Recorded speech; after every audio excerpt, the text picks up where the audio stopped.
You were in Indian Forest Service and now you are in Indian Foreign Service.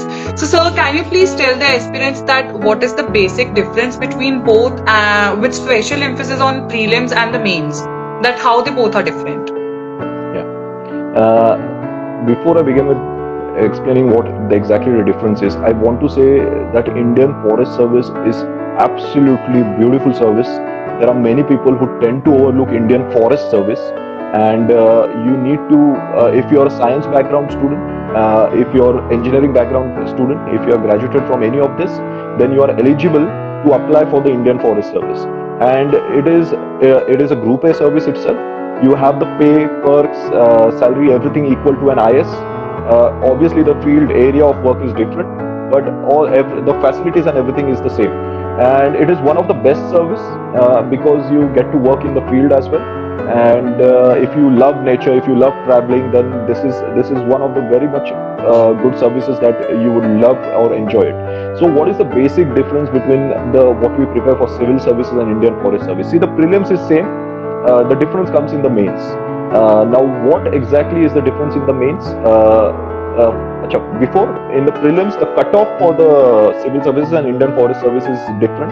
Indian Forest Service usually, since it is narrowed down to few graduation background and the vacancies are less, the cutoff is usually higher than what it is in civil services prelims.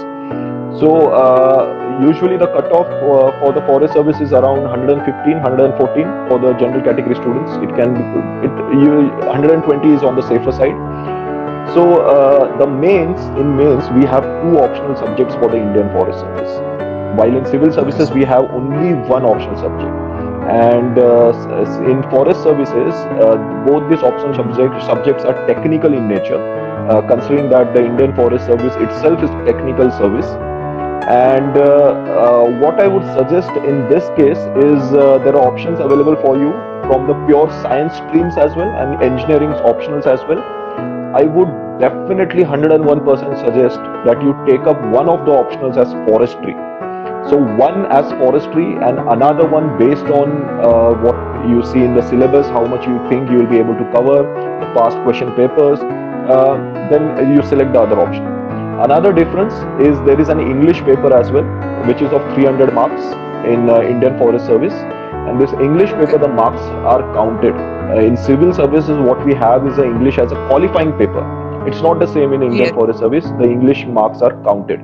And lastly, we have a general knowledge paper in Indian Forest Service. In general knowledge paper, again it is of 300 marks. And in this case, what we have in GS1, GS2, GS3 of civil services, all that is combined together in this general knowledge paper. But mostly the questions are of static nature rather than dynamic nature.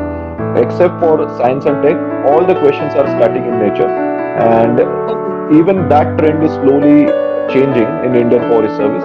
Even now in economics also they are asking dynamic questions in Indian Forest Service. But you get the trend. It's GS 1, 2, 3 combined of civil services in general knowledge paper.